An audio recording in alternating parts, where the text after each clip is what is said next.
Our gospel lesson this week continues along the same path we've been following for several weeks now as we've been working our way through Luke.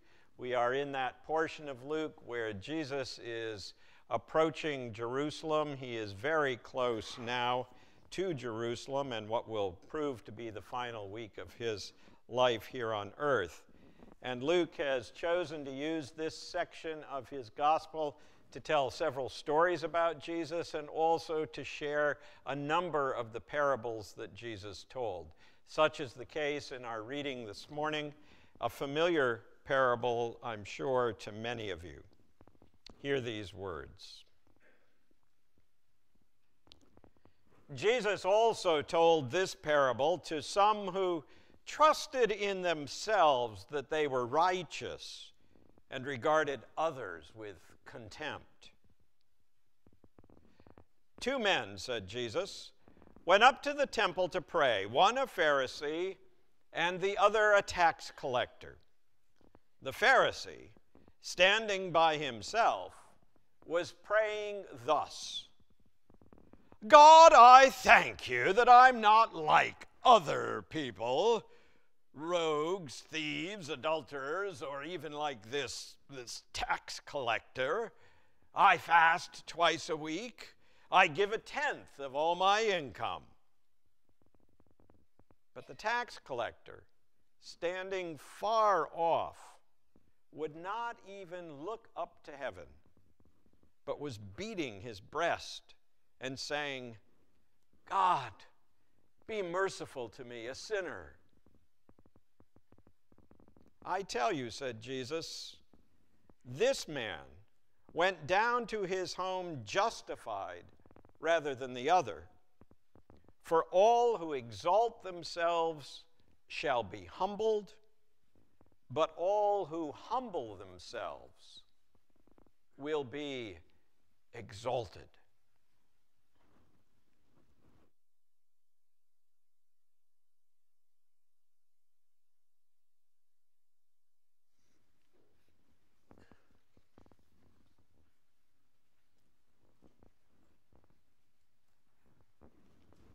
Please pray with me.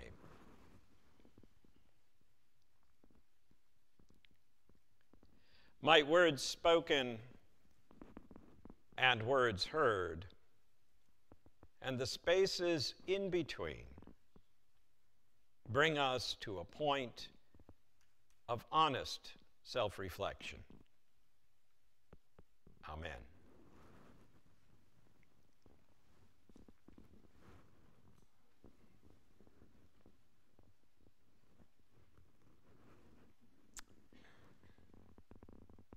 In his later years, the world-renowned psychiatrist Carl Jung was approached by one of his students who had just finished reading John Bunyan's classic work, Pilgrim's Progress. Eager to know more about his own mentor's journey, the student asked Dr. Jung, "What has your pilgrimage really been?" Jung paused and then said, "In my case, Pilgrim's Progress consisted in having to climb down thousands of ladders until I could reach out my hand to the little clod of earth that I am."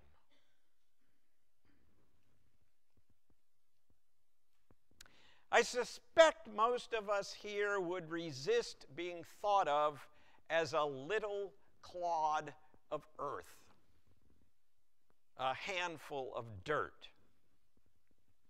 But the fact is, the Bible and science both point to that reality. Then the Lord God, writes one of the authors of Genesis, then the Lord God formed man from the dust of the ground. And science tells us that the human body is made up of the very same substances as planet Earth. Things like oxygen, iron, carbon, calcium, and you even have a little silver in you, and I don't mean the stuff your dentist put there. Chemists and others have even figured out the chemical value of a human body. If you weigh somewhere around 176 pounds, your chemical worth is about $160. No wonder preachers intone those famous words at graveside services. From dust you have come, to dust you shall return. Perhaps that's why all those invading Martians in those B-grade 1950s movies called us Earthlings. Still, for all that, a clod of earth, mere dust and gravel? It seems so harsh. But in reflecting on Jung's words, Franciscan Richard Rohr offers up a very helpful reminder. The word human, he writes, comes from the Latin humus, which means earth. Being human means acknowledging that you were made from earth and will return to the earth. A powerful thought, that we are made from earth and shall return to the earth. But let me carry that one step further, for there is another word in the English language that comes from the same root: humility. It's a word we tend to shy away from. We certainly don't like to imagine ourselves as a clod of earth worth less than the price of a ticket to a Broadway show. Indeed, for many of us, humility is pretty low on our list of values. We see those who are humble as Casper milquetoasts. We see humble persons as being like Uriah Heep, as weak, ineffectual, even wimpy. Could I borrow $1 today for a hamburger? Humble people aren't captains of industry. They're not successful business people. They're not famous artists or thinkers or governmental leaders. Humble people are nothings. Who wants to be humble? Yet our story from Luke seems to imply that Jesus valued humility over worldly success. And as followers of Jesus, that would suggest that you and I need to move humility up on our list of values. So let's take a closer look at this parable. Luke sets the context before he recounts the parable itself in an earlier passage. Jesus, drawing ever closer to Jerusalem, is being confronted by more and more members of the religious elite. Folks who are very proud of their positions in the community. The elite lived and worked in Jerusalem, kind of the Upper West Side of the day, the Sanibel and Captiva of its time. Jesus, on the other hand, came from the podunk town of Nazareth, the backwater region of Galilee, Lehigh Acres. No doubt those who confronted him from Jerusalem felt far superior to this backwoods preacher.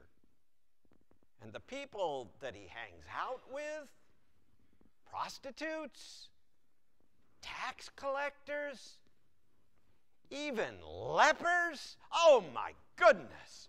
Martha, did you see those people? So Jesus tells this story. this very thinly veiled fictional narrative of two men. As Luke writes, he told this parable to some who trusted themselves that they were righteous and regarded others with contempt. Or as Eugene Peterson translates, he told it to some who were complacently pleased with themselves and looked down their noses at the common people. Two men, says Jesus, two men go to the temple to pray. Now, you or I might come into this sanctuary to pray and would more than likely sit quietly, engaging in silent mental prayer. But that was not the case at the temple in Jerusalem.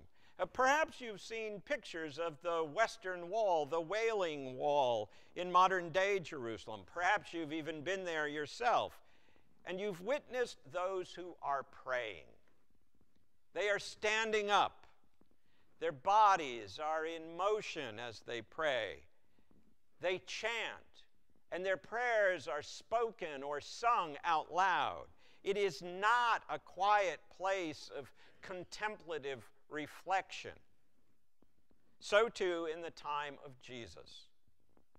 These two men go to the temple to pray, where they will stand and sway and chant and speak aloud their prayers. The first man is a Pharisee. Now let's not get misled here. The Pharisees were not bad people. In fact, from a moral perspective, they were very, very good. They followed the Jewish law meticulously, often doing even more than the Torah required. They were the ones who always showed up whenever the doors were open. They attended every class the rabbi offered. They put more in the offering plate than anyone else. They volunteered to be ushers and greeters. They sat on the church council. They had bumper stickers on their chariots that declared their belief in the Holy One. None of which is a problem if it is a true expression of your faith. But it can also be a source of pride. God, praised the Pharisee, thank you that I am not like other people, thieves, rogues, adulterers, and even this tax collector. And then he goes on to list some of the ways he displays his own goodness. I tithe, I fast, I brush my teeth after every meal. I don't even watch Real Housewives of Beverly Hills. As one commentator notes, the Pharisee reminds God how fortunate God is to have such a wonderful worshiper. As it happens, there is one of those very same tax collectors standing off in a dark corner by himself. He is seen by his fellow countrymen and women as the lowest of the low. After all, he's taking money from his compatriots and passing it on to the occupying Romans. He isn't much better than a traitor, a despicable turncoat. But he has a different approach to prayer. No brag, if you will, just fact. He's beating on his chest, a traditional sign of contrition, and crying out to the Holy One. God, he calls out, have mercy on me, a sinner. The tax collector, you see, truly understands who he is. The tax collector is honest in his self-appraisal. He realizes that he is dependent on God for the very mercy and grace that allows him to live. He is, despite his shortcomings, and unlike those housewives in Beverly Hills, very real. He is, if you will, down to earth. He is humble. And Jesus acknowledges that. I tell you, he says, this man, the tax collector, went down to his home justified, made right with God, rather than the other.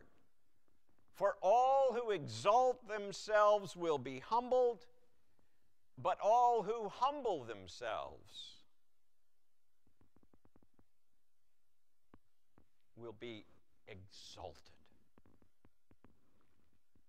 Or as translated by Peterson, if you walk around with your nose in the air, you're going to fall flat on your face. But if you're content to simply be yourself, you will become more than yourself.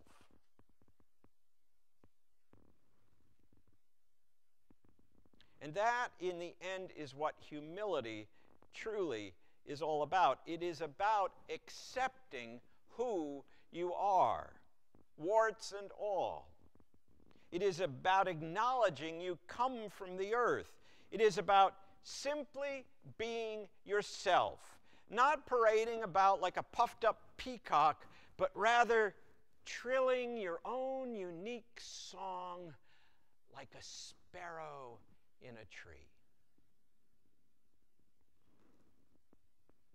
This humility stuff is tricky, of course. I mean, the minute you think you've made it, the minute you think you're humble is the very minute you're not. Still, it is a value Jesus calls us to cherish and a goal worth setting for our lives. Simply being ourselves. Simply being human.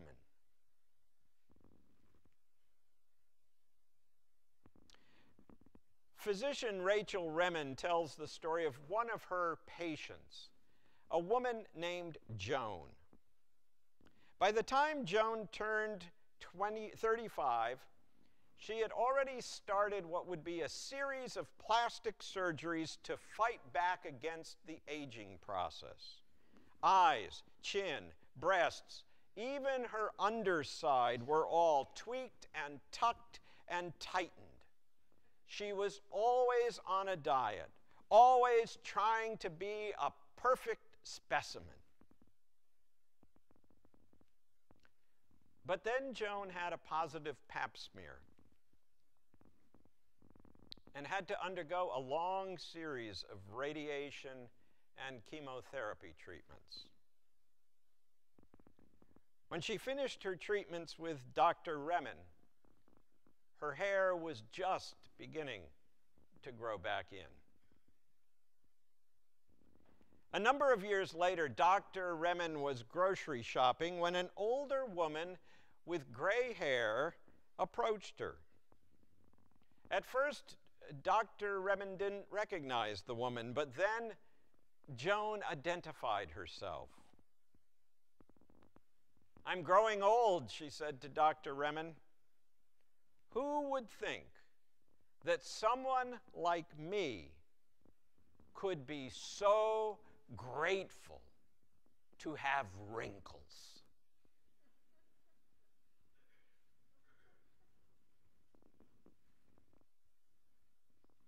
Joan was finally being herself.